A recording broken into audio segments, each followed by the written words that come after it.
ఇక శాసనమండలిలో ఎమ్మెల్సీ మహేష్ కుమార్ గౌడ్ కీలక వ్యాఖ్యలు చేశారు. మంగళవారం ఆయన మాట్లాడుతూ అసెంబ్లీకి హాజరు కాని కేటీఆర్కు ప్రతిపక్ష హోదా ఎందుకని ప్రశ్నించారు. ఇక బీసీ కులగణన సర్వే చారిత్రాత్మకం అని అన్నారు. బీసీ కులగణనలో రాహుల్ గాంధీ ఆశయం నెరవేరిందని తెలిపారు. దేశంలో ఫస్ట్ టైం కులగణనను తెలంగాణ ప్రభుత్వం చేపట్టి పూర్తి చేసిందని ప్రకటించారు.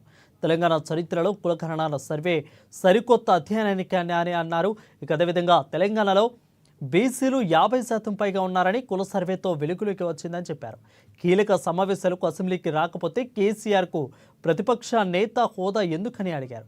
మండలి కౌన్సిల్ నుంచి బీఆర్ఎస్ నేతలు వాకౌట్తో బీసీల పట్ల చిత్తశుద్ధి ఏంతో తేలిపోయిందని విమర్శించారు.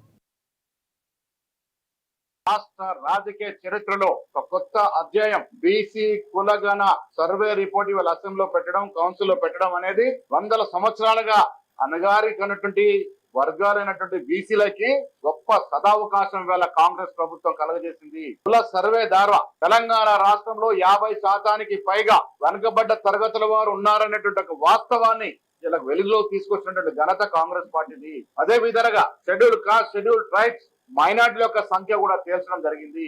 రాహుల్ గాంధీ గారు కన్న కలలకు అనుగుణంగా ఈ దేశంలో సమగ్ర కుల సర్వే జరగాలి, అందరి యొక్క కుల విషయాలు బయటికి రావాలి అనే ఒక తపన ఏర్పడ్డాడో వాళ్ళ రాష్ట్రంలో రేవంత్ రెడ్డి గారి ప్రభుత్వం ముందడుగేసి రాష్ట్రీయ బద్ధతంగా కూలంకంగా ఫేస్ వైజ్ మేనర్ గా సర్వేను జరిపి వాస్తవాలని వల్ల ప్రజల ముందు ఉంచడం జరిగింది. గత 10 సంవత్సరాలు అధికారంలో బీఆర్ఎస్ పార్టీ ఏనాడు కూడా బీసీల యొక్క అభ్యున్నతి పట్టించుకోని పార్టీ 33% ఉన్న రిజర్వేషన్ 22% దించిన పార్టీ బీసీల గురించి కపట ప్రేమ ప్రదర్శించే ప్రయత్నం చేస్తా ఉంది. ఇవాళ కౌన్సిల్లో కొన్ని ఏళ్లుగా ఎదురు చూస్తున్న బీసీ కులగన్న రిపోర్టు సబ్మిట్ చేస్తే హౌస్ నుంచి బైకాట్ చేసే దుస్థితికి బీఆర్ఎస్ నాయకులు పోయినారంటే బీసీల పట్ల వారికి ఉన్నటువంటి కపట, బీసీల పట్ల వారికి ఉన్న ద్వేషం తద్వారా ప్రకటితమైంది.